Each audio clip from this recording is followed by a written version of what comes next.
guys? It's good to see you again, you from the future, and I suppose we'll be looking at this today.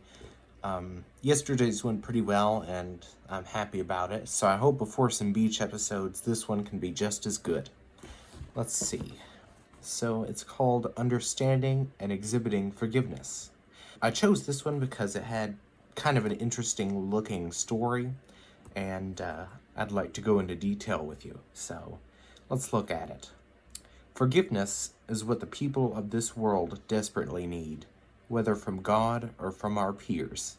Forgiveness, remember, is something for you, but it is also for the one who offers to forgive. The person that has done you wrong will go on living unaffected, whether you forgive them or not.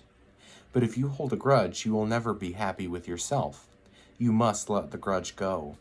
Believe me, you'll feel much better than the person you forgave. My friends and I film movies, and we use real weapons.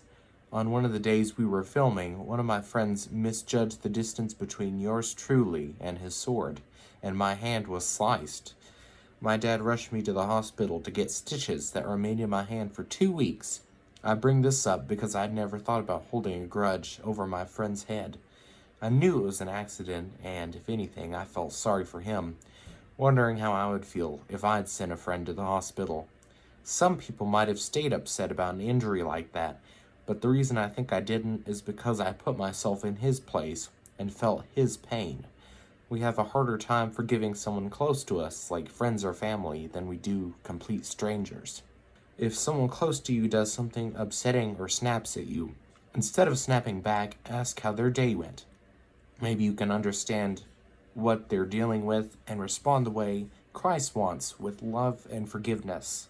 All right then. Well, the last part of this one was funny because it reminds me of when I believe it was another time I was on vacation, and I was riding my bike to go down to the beach, and I wasn't actually looking straight, as unwise as that sounds, and I think I almost ran into an old man, and he even had like a verbal response. But yeah, it was pretty embarrassing for the time, but I'm just thankful that I didn't know him, because out of all the people I've kind of surveyed, I think about everybody would rather do something stupid in front of a stranger than in front of somebody they know.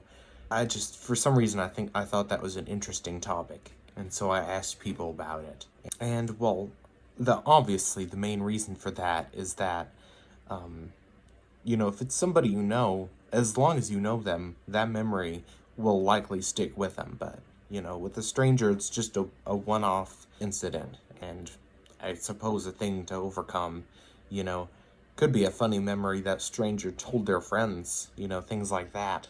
And I like how this man took into consideration that, it's easy to feel like grudges even when, the other person didn't mean to do something wrong, because he described how the accident, he didn't feel a grudge over it like he might have, because he actually put himself into the other person's shoes.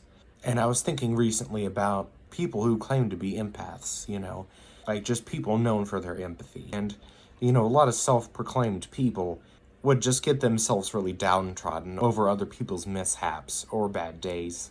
And in any way, that's kind of akin to, just not having any boundaries at all. That's why it's such a topic of ridicule, because it's just not true empathy. And then you have people like this man who was able to forgive with time, because that was certainly the godly thing to do, what he did, even if he was tempted to feel kind of a grudge there.